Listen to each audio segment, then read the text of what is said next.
Morning, ma'am. Good morning. Good morning, ma'am. Today we will be discussing uh, the poem on killing a tree by Gift Patel. Okay? On killing a tree, if you see a photograph of a green tree, a full fledged tree giving shade to the people, and a tree which has been uprooted, which tree would you prefer to have? Green Green tree. tree. The green. It looks beautiful, it gives shade, and it is the one which gives us food also, right? Fruits, food, grains, vegetables, everything, right? So, trees play a very important part in our life. So, we love to have a green tree around us. We love to have trees around us because they are an important part of the ecosystem. We love to have trees as they provide shade and it provides so much of things, right? But what will happen if we cut a tree? We are destroying the nature. Yes, the ecosystem is disturbed, right? So this poem, it sensitizes the reader. That means it tells you to be aware of the problem which is around us. Okay? Because trees are also living things. Now here the poem has compared the tree with the human beings, and cutting of a tree is just like killing a human being, right? Now let us see the poem. It takes much time to kill a tree. Not a simple jab of the knife will do it. It has grown slowly consuming the earth, rising out of it, feeding upon its crust, absorbing years of sunlight, air, water, and out of its leprous hide, sprouting leaves. Right? Here, the poet says that some people think that we can cut the tree with a simple jab. Jab is cut, okay, a stroke. When you do a single stroke of the knife, we are going to cut the trees. But here the poet says that a simple cut is not enough to destroy a tree. That means to cut a tree. Because what happens, you must have seen that the tree, it whenever you make a cut, there is some sap which flows from it, and then the new branches grow from there also. So the tree, it doesn't get affected by a simple jab, a simple cut, okay, a simple stroke of a knife, right? Because what happens is that the plant is or the tree is not just a small thing, okay, it is uh, something which has taken years to grow, okay, it has taken the nutrition from the earth, it has taken the air, the water, and all the things that it needs to grow. And if a big tree is there, what happens is that it is very difficult to kill a big tree. That means cut a big tree, okay, because it is very strong, right? What happens is that there is a connection between the soil, the earth, and the tree. Because if you have seen the roots of a big tree, have you ever seen what kind of root does a very big tree have? It is spread all around, okay, it is like a network beneath the earth, right? It is on all, it is going on all the directions, spreading itself on all the directions so that it holds to the soil. And when it holds to the soil, it is so strong that it is very difficult to pull out a tree, Okay. So hack and chop, but this alone won't do it.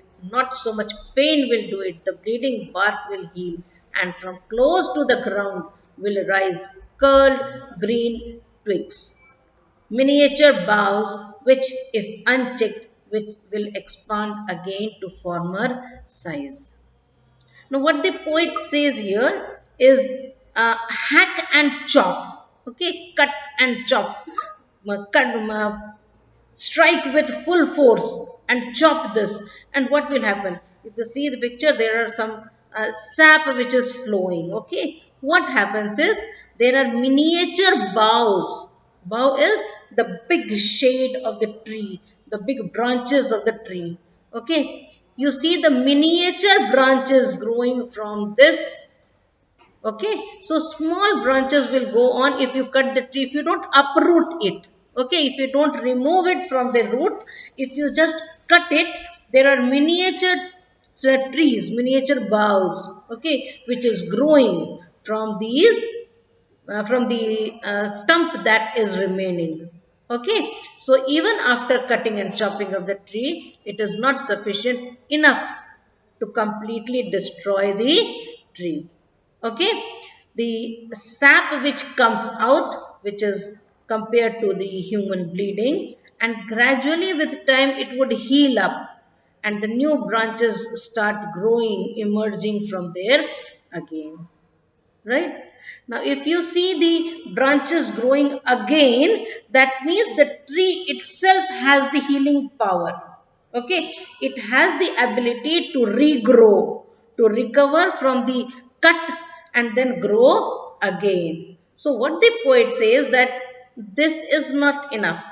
If you want to kill a tree, cutting is not enough, because if you cut it, it is going to regrow. It is going to have small branches all along. Okay, so it is going to grow from there, right? No, the root is to be pulled out of the anchoring earth. It is to be roped, tied, and pulled out. Snapped out or pulled out entirely, out from the earth cave, and the strength of the tree exposed, the source, white and wet, the most sensitive, hidden for years inside the earth. Now, the poet here says that it is not enough to cut the trees. You have to pull it out of the anchoring earth. You know, anchoring means holding, which is holding the earth.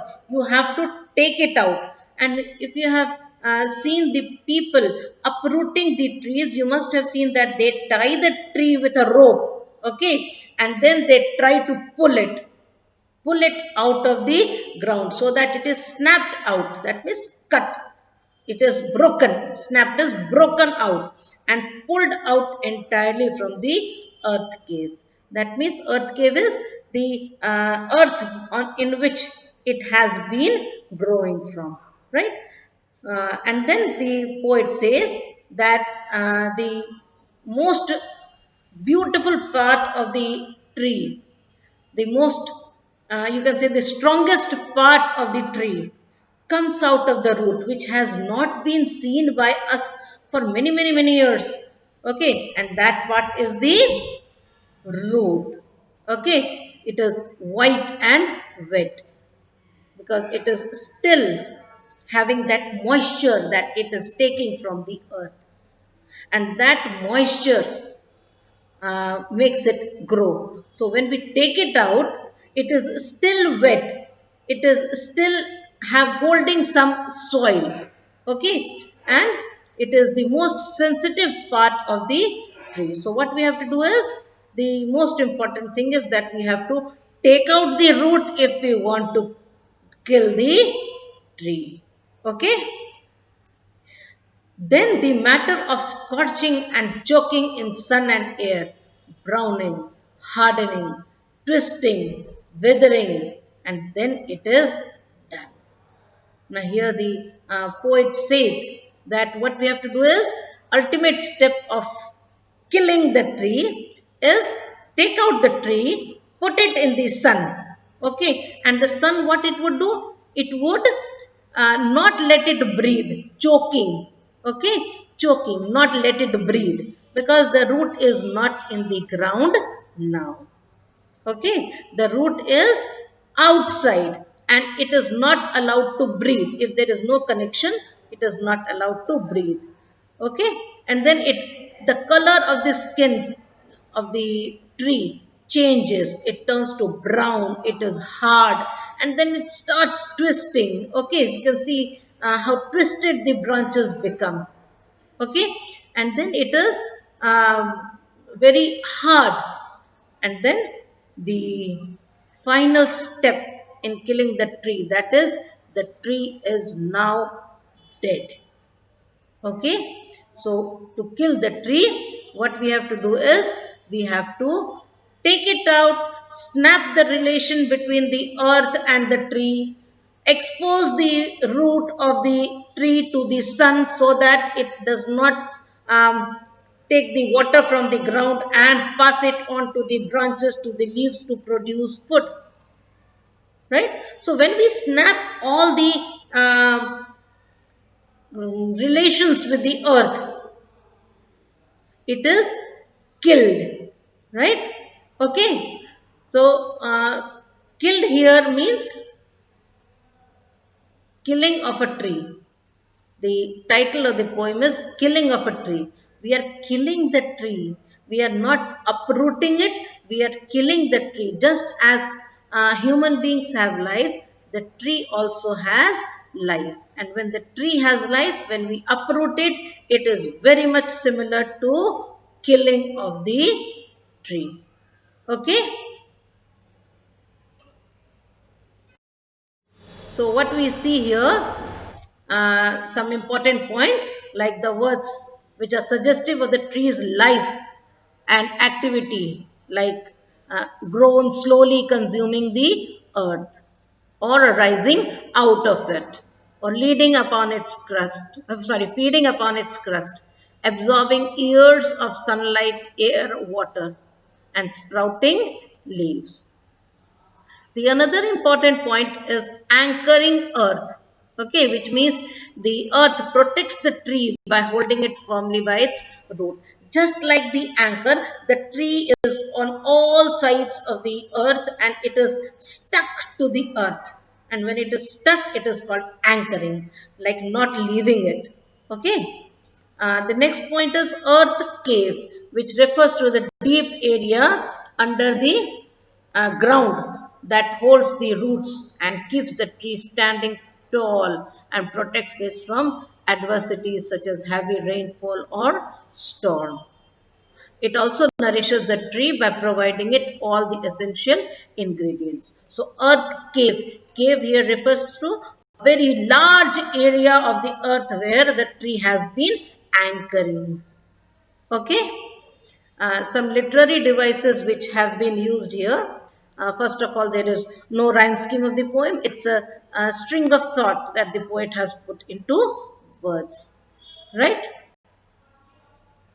The second is metaphor, which we see, which is like leprous hide, the uneven color of the surface of the trunk of a tree, that is leprous. Okay, the bleeding bark, bark which is bleeding, the sap which is coming out of the bark, it is compared to the blood of the human being. Okay, when we are cut, the blood comes out. Similarly, the sap of the tree comes out. Okay. Uh, Next is alliteration, which is repetition of a consonant sound, like bleeding bark, white and wet. Okay, repetition of B and W respectively. The repetition. Okay, repetition means repetition of a sentence of or a word. It is not repetition of a letter. It is repetition of a word or a sentence. Right? Pulled out is repeated. Okay. More important points you have to see in the chapter itself. Okay. You can compare the life of the tree with that of a human being. Like when you pull out the person from its roots, that is, if you take out a person from his or her home or atmosphere or country and place it into other, it is very difficult for a person to adjust in the beginning. Right? You must have seen people who go to different countries and they do not feel ease settling there because they have been uprooted from their own country. Right? Similar is the case with the trees. If you uproot it, it is not going to survive. Right?